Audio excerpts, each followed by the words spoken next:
Hello everyone, welcome back. Welcome to part 32 of our Indian polity lecture series, and in this video we are going to continue the salient features of the Indian Constitution.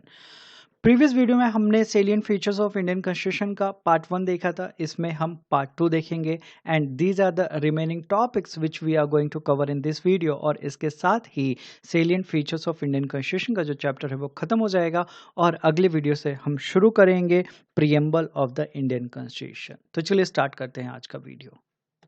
Secular state. Indian constitution जो है वो establish करता है India को as a secular state.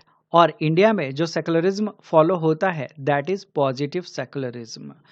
इसका मतलब क्या हो गया कि इंडिया में इक्वल रिस्पेक्ट पे किया जाता है फॉर ऑल रिलीजन्स. और ये किसके द्वारा पे किया जाता है? गवर्नमेंट के द्वारा. यानी गवर्नमेंट जो है वो प्रॉपर इक्वल रिस्पेक्ट पे करती है सारे धर्मों को. और ये पॉजिटिव सेकुलरिज्म क्यों कहलाता है इंडिया का सेकुलरिज्म? क्योंकि इंडिया में सरकार ने ये नहीं कहा है, यानी कॉन्स्टिट्यूशन ने ये नहीं कहा है कि रिलीजन जो है वो सेपरेट थिंग है and we are not going to have any connection with that. India में कहा गया है दैट स्टेट जो है वो इक्वल रिस्पेक्ट पे करेगा सारे रिलीजन्स को एंड इक्वली ट्रीट करेगा सारे रिलीजन्स को. इंडिया का कोई ऑफिशियल रिलीजन नहीं है and state will protect all religions. तो ये जो प्रोटेक्शन वाली बात है यही पॉजिटिव सेकुलरिज्म का कॉन्सेप्ट हो जाता है. जबकि वेस्टर्न जो मॉडल है वहाँ पे जो सेकुलरिज्म है वो कम्प्लीटली अलग है, क्योंकि there is complete separation of religion and state. वहाँ पे स्टेट जो है वो ये नहीं कहती है कि हम सारे रिलीजन्स को प्रोटेक्शन प्रोवाइड करेंगे. वहाँ पे स्टेट जो है बचती है रिलीजियस मैटर से. ठीक है. सो मीनिंग ऑफ इंडियन सेकुलरिज्म क्या है? तो इंडियन सेकुलरिज्म जो है वो एम्प्लाई करता है दैट स्टेट का अपना कोई ऑफिशियल रिलीजन नहीं है, यानी इस देश का अपना कोई ऑफिशियल रिलीजन नहीं है एंड सारे रिलीजन्स को इक्वली ट्रीट किया जाएगा स्टेट के द्वारा, सरकार के द्वारा. एंड सरकार जो है, स्टेट जो है वो प्रोटेक्ट करेगी सारे रिलीजन्स को बट किसी को प्रमोट नहीं करेगी. ठीक है. तो इन सब कारणों की वजह से इंडियन सेकुलरिज्म जो है वो पॉजिटिव सेकुलरिज्म कहलाता है. Then constitutional provisions ensuring secularism. क्या क्या कॉन्स्टिट्यूशनल प्रोविजंस दिए गए हैं जिससे इंश्योर होता है कि सेकुलरिज्म जो है वो इंडिया में कायम है, कायम रहेगा. सो प्रियम्बल जो है उसमें सेकुलर वर्ड जो है वो 42nd कॉन्स्टिट्यूशनल अमेंडमेंट एक्ट में जोड़ा गया 1976 में, जो कि एक्सप्लिसिट वे में बताता है कि इंडिया जो है वो सेकुलर नेशन है. इम्प्लिसिट वे में कौन से आर्टिकल्स बताते हैं कि इंडिया जो है वो सेकुलर है? Article number 25 to article number 28 that is freedom of religion जो है वो बताता है कि इंडिया जो है वो सेकुलर नेशन है, क्योंकि सारे धर्मों को यहाँ पे आज़ादी दी गई है. लोगों को ये फंडामेंटल राइट दिया गया है that you are having right to freedom of religion. And साथ ही साथ इक्वलिटी बिफोर लॉ का जो कॉन्सेप्ट है वो भी यहाँ पे एप्लीकेबल है. इक्वलिटी अगर रहेगी तो ही सेकुलरिज्म जो है वो एग्जिस्टेंस में हमें दिख पाएगा. और हम देखते हैं कि इन सब कारणों की वजह से इंडिया जो है वो सेकुलर नेशन है. इंडिया का कोई स्टेट रिलीजन नहीं है, ये आपको याद रखना है. एंड इंडियन कॉन्स्टिट्यूशन जो है वो डिक्लेयर नहीं करता है किसी रिलीजन को एज स्टेट रिलीजन, जबकि बहुत सारी कंट्रीज जो हैं वो किसी पर्टिकुलर फेथ को डिक्लेयर करके रखती हैं कि ये उनके कंट्री का रिलीजन है. Universal adult franchise. सो जितने भी सिटीजन्स हैं इंडिया के वो 18 साल के हैं या 18 साल से ऊपर के हैं, उनको वोटिंग राइट जो है वो मिला हुआ है. और हर एक इंडिविजुअल का वोट का वैल्यू जो है वो सेम है.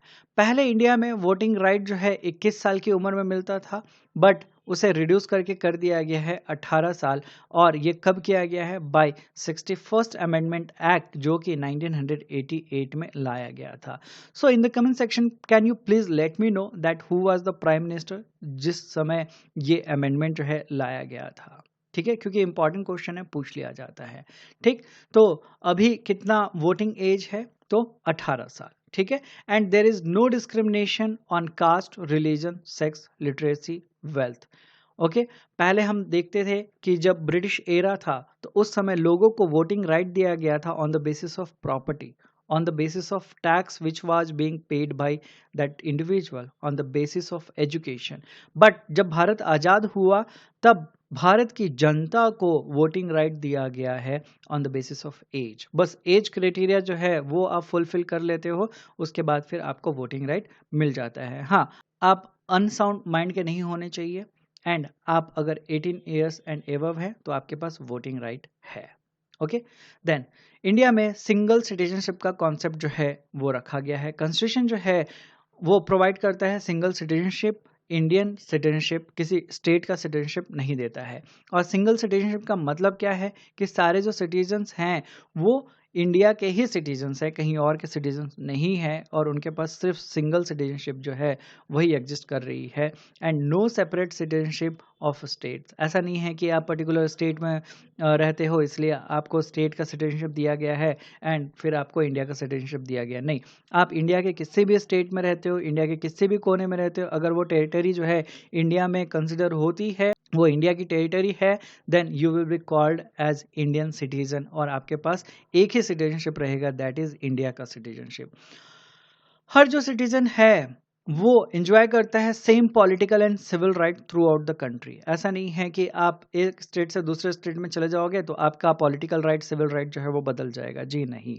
देन ये जो प्रोविजन है ये क्यों प्रोवाइड किया गया है? ये इसलिए प्रोवाइड किया गया है ताकि नेशनल यूनिटी एंड इंटीग्रिटी जो है उसको प्रमोट किया जा सके।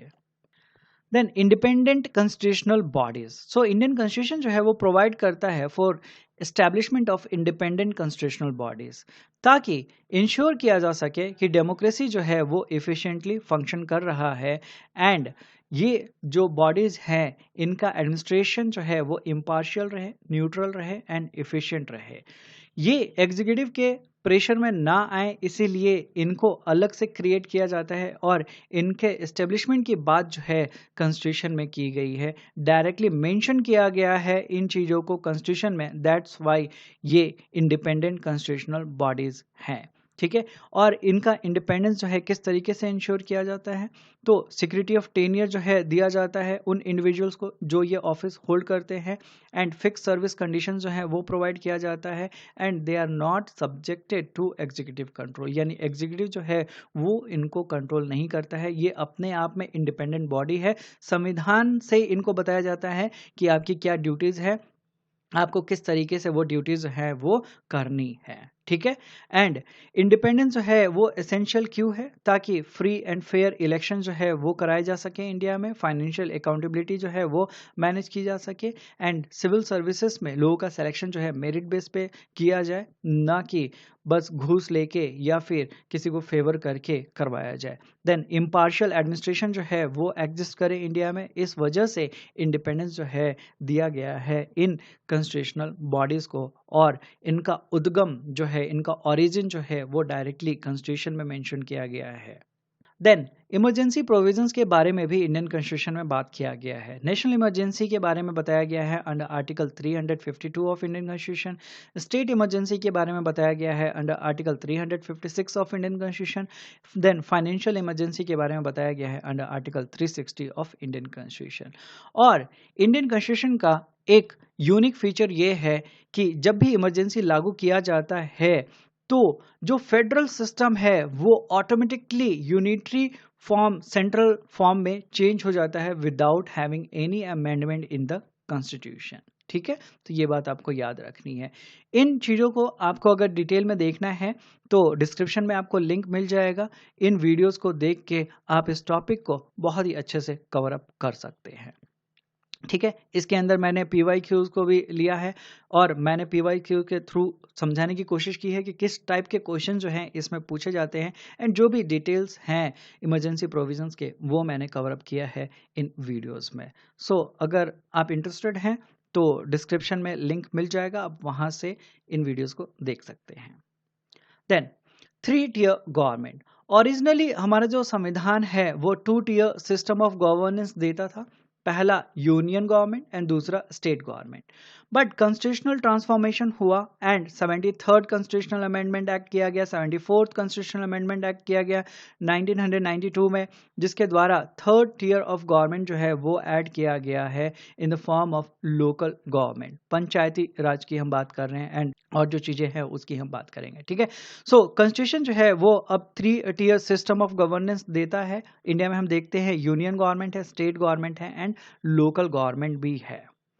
सो 73rd जो कॉन्स्टिट्यूशनल अमेंडमेंट एक्ट हुआ उसके द्वारा पंचायती राज इंस्टीट्यूशंस को कॉन्स्टिट्यूशनल स्टेटस जो है वो दे दिया गया। पार्ट 9 के अंदर इंक्लूड किया गया है इसे, आर्टिकल नंबर 243 से लेके आर्टिकल नंबर 243 ओ तक एंड 11th शेड्यूल जो है वो भी ऐड किया गया है कॉन्स्टिट्यूशन में with respect to this. Then 74th constitutional amendment act किया गया जिसके द्वारा अर्बन लोकल बॉडीज जो है उसको कॉन्स्टिट्यूशनल स्टेटस दिया गया एंड इसे ऐड किया गया है in part 9A of Indian constitution from article 243P to article 243ZG and 12th schedule जो है वो भी ऐड किया गया है। सिग्निफिकेंस क्या है 3 टियर गवर्नमेंट का? So addition of 3 tier government जो है वो स्ट्रेंथन करता है डेमोक्रेसी को from grass root level and decentralisation of power जो है वो हमें देखने को मिल जाता है। गवर्नेंस जो है वो जनता के और करीब पहुंचती है एंड कॉन्स्टिट्यूशनल रिकॉग्निशन जो है वो सेल्फ गवर्नमेंट को मिल जाता है and this becomes the unique feature of Indian constitution. और आप देखेंगे कि इंडियन कॉन्स्टिट्यूशन ही इकलौता ऐसा कॉन्स्टिट्यूशन है वर्ल्ड में जिसने लोकल गवर्नमेंट को कॉन्स्टिट्यूशनल स्टेटस दे रखा है and this makes the Indian constitution unique among federal constitutions. Okay, then cooperative societies. So constitution of India जो है वो कॉन्स्टिट्यूशनल स्टेटस देता है एंड प्रोटेक्शन प्रोवाइड करता है किसको? कोऑपरेटिव सोसाइटीज को। और ये किया गया था bye 97th constitutional amendment act 2011 के द्वारा। पहले क्या हुआ था? तो बिफोर 97th अमेंडमेंट एक्ट हम देखते हैं कि कोऑपरेटिव सोसाइटी जो है वो स्टेट लॉज के थ्रू गवर्न की जाती थी या फिर ऑर्डिनरी लेजिस्लेशन के थ्रू वो गवर्न की जा रही थी एंड कॉन्स्टिट्यूशनल रिकॉग्निशन जो है वो नहीं मिला हुआ था इनको पहले। बट अमेंडमेंट के बाद क्या होता है? अमेंडमेंट के बाद इंश्योर किया जाता है autonomous functioning of constitutional cooperative societies, promote किया जाता है डेमोक्रेटिक मैनेजमेंट को एंड प्रोफेशनलिज्म एंड अकाउंटेबिलिटी जो है वो भी इनहेंस हो जाती है कोऑपरेटिव सोसाइटीज में। सिग्निफिकेंस क्या है? So by this amendment cooperative society जो है वो कॉन्स्टिट्यूशनल फ्रेमवर्क के अंडर में आ जाते हैं और इससे क्या होता है? तो डेमोक्रेटिक फंक्शनिंग जो है वो मिल जाती है, ऑटोनॉमी मिल जाती है एंड साथ ही साथ अकाउंटेबिलिटी भी आ जाती है। इससे क्या होता है? इसका मेन एम क्या है? तो मेन एम है to remove excessive state control and political interference in cooperative societies ताकि ये सही तरीके से काम कर सके। देन इंडियन कॉन्स्टिट्यूशन को क्या क्या कहा गया है, क्या क्या क्रिटिसिज्म है इंडियन कॉन्स्टिट्यूशन के एंड डॉक्टर भीमराव अंबेडकर ने कैसे डिफेंस किया। सो इंडियन कॉन्स्टिट्यूशन के बारे में कहा जाता है that it is a borrowed constitution, it is a Hooch पॉच, मीन्स ये खिचड़ी पका हुआ संविधान है, ये भी कहा गया है भारतीय संविधान के बारे में। देन कहा गया है that it is a bag of borrowings, then it is a carbon copy of government of India act 1935, ये अन इंडियन है, एंटी इंडियन है। देन अन गांधीयन कॉन्स्टिट्यूशन है, एलिफेंट साइज है, पैराडाइज ऑफ लॉयर्स है। तो मुझे ऐसा लगता है कि जिन लोगों ने ये बातें कही है उन्होंने सही तरीके से इंडियन कॉन्स्टिट्यूशन को या तो पढ़ा नहीं है या तो उन्होंने ध्यान से इस चीज़ को समझा नहीं है। ठीक है, बेसिकली अगर कोई अन गांधीयन कॉन्स्टिट्यूशन कहेगा या फिर अन इंडियन कॉन्स्टिट्यूशन कहेगा तो ये अपने आप में पूरी तरीके से गलत जो चीज़ है वो हो जाएगी। ठीक है, एलिफेंट साइज क्यों है उसके पीछे का अगर कोई कारण नहीं समझेगा तो वो यही कहेगा कि ये जो कॉन्स्टिट्यूशन है ये काफ़ी लेंदी है। अरे भाई लेंदी है तो उसके पीछे कुछ कारण भी है, इसके अंदर जो प्रोविजंस हैं, इसके अंदर जो बातें हैं वो काफ़ी डिटेल में लिखी गई है ताकि आगे जाके फ्यूचर में किसी को भी कोई दिक्कत ना हो और देश में व्यवस्था जो है वो सही तरीके से मैनेज होकर रह सके। ठीक है, तो ये क्रिटिसिज्म है जो इंडियन कॉन्स्टिट्यूशन के बारे में बोली गई हैं। ठीक है, सो डॉक्टर भीमराव अंबेडकर ने क्या कहा? डॉक्टर भीमराव अंबेडकर ने कहा है कि कोई भी कॉन्स्टिट्यूशन जो है वो अपने आप में ओरिजिनल नहीं है और हम सब एक दूसरे के एक्सपीरियंस से जल्दी सीखते हैं। ठीक है, तो ऑलरेडी जो कॉन्स्टिट्यूशंस एग्जिस्ट कर रहे थे उनमें से जो अच्छी चीज़ थी उनको हमने पहले उठाया, चेक किया और हमें अगर लगा कि नहीं इंडियन कंडीशंस में इनको अगर लाना है, इम्प्लीमेंट करना है तो इसके अंदर बदलाव लाने चाहिए और उन बदलावों को ला के फिर हमने उसको इंडियन कॉन्स्टिट्यूशन में डाला है, तो इसमें गलती क्या है? ठीक है, अगर आप दूसरों की गलतियों से सीखते हो तो आप जल्दी आगे बढ़ते हो, बट आप खुद गलती कर कर के सीखना चाहते हो तो आपका प्रोग्रेस जो है वो स्लो हो जाएगा। तो इंडिया ने क्या किया, दूसरों की गलतियों से सीखा और उन सारे कॉन्स्टिट्यूशंस को पढ़ा जो उस समय एग्जिस्ट कर रही थी और जो बेस्ट चीज़ें थी उसको अपने कॉन्स्टिट्यूशन में इंक्लूड किया और उसको एडेप्ट किया, ब्लाइंडली उसको कॉपी पेस्ट नहीं किया है। ठीक है, ये चीज़ भी डॉक्टर भीमराव अंबेडकर के द्वारा कह दिया गया था कि हमने जस्ट ब्लाइंडली कॉपी पेस्ट नहीं किया है, हमने चीज़ों को पढ़ा है, समझा है और जो चेंजेज रिक्वायर्ड है उसको किया है, उसके बाद ही हमने इंडियन कॉन्स्टिट्यूशन जो है उसको बनाया है। एंड इंडिया ने बहुत ही केयरफुली उन चीज़ों को चुना है जो सूट कर सके एंड वो इम्प्लीमेंट किए जा सके भारत में और अवॉइड किया है कॉपिंग एनीथिंग ब्लाइंडली। ओके, तो ये चीज़ें जो है वो डॉक्टर भीमराव अंबेडकर के द्वारा कही गई है regarding defence of Indian Constitution. So अब कुछ क्वेश्चन देख लेते हैं। First question, which one of the following is not a feature of the Indian Constitution? यानी दिए हुए में से कौन सा फीचर नहीं है इंडियन कॉन्स्टिट्यूशन का? सेपरेशन ऑफ पावर्स फीचर है, क्वासी फेडरल सिस्टम फीचर है, पार्लियामेंट्री सुप्रीमेसी फीचर नहीं है, इंडिया में पार्लियामेंट जो है वो सुप्रीम नहीं है, जुडिशियल रिव्यू ये फीचर है। तो करेक्ट आंसर क्या हो गया? Option C. ठीक है, ये हमारा करेक्ट आंसर है। Then question number 2, with reference to the parliamentary system in India consider the following statements. पहला स्टेटमेंट कह रहा है the president is the real executive. अगर आपने लेक्चर को सही से किया है, ध्यान से पढ़ा है, तो आप डायरेक्टली इस स्टेटमेंट को गलत काटेंगे। क्यों? क्योंकि रियल एग्जीक्यूटिव कौन होता है? Prime minister. ओके, तो पहला जो स्टेटमेंट है वो क्या हो गया? गलत हो गया। तो ऑप्शन ए यहां से हट गया, ऑप्शन सी यहां से हट गया। Then the council of ministers is collectively responsible to the Lok Sabha. तो ये जो स्टेटमेंट है ये सही है। Then the president can act independently of ministerial advice, जो कि गलत हो जाता है। प्रेसिडेंट को मिनिस्टर्स के एडवाइस, काउंसिल ऑफ मिनिस्टर्स के एडवाइस के हिसाब से काम करना होता है। कुछ सिचुएशंस हैं जहाँ पे वो खुद के डिसीजंस ले सकते हैं, बट इन नॉर्मल सिचुएशन अगर हम ये बात कहें कि प्रेसिडेंट जो हैं वो इंडिपेंडेंटली एक्शंस ले सकते हैं, तो वो चीज़ जो है वो गलत हो जाती है। ठीक है, तो थर्ड स्टेटमेंट जो है वो गलत हो जाता है, तो हमें करेक्ट आंसर मिल जाता है। ओनली सेकेंड स्टेटमेंट जो है वो सही है। करेक्ट आंसर क्या हो गया? Option B.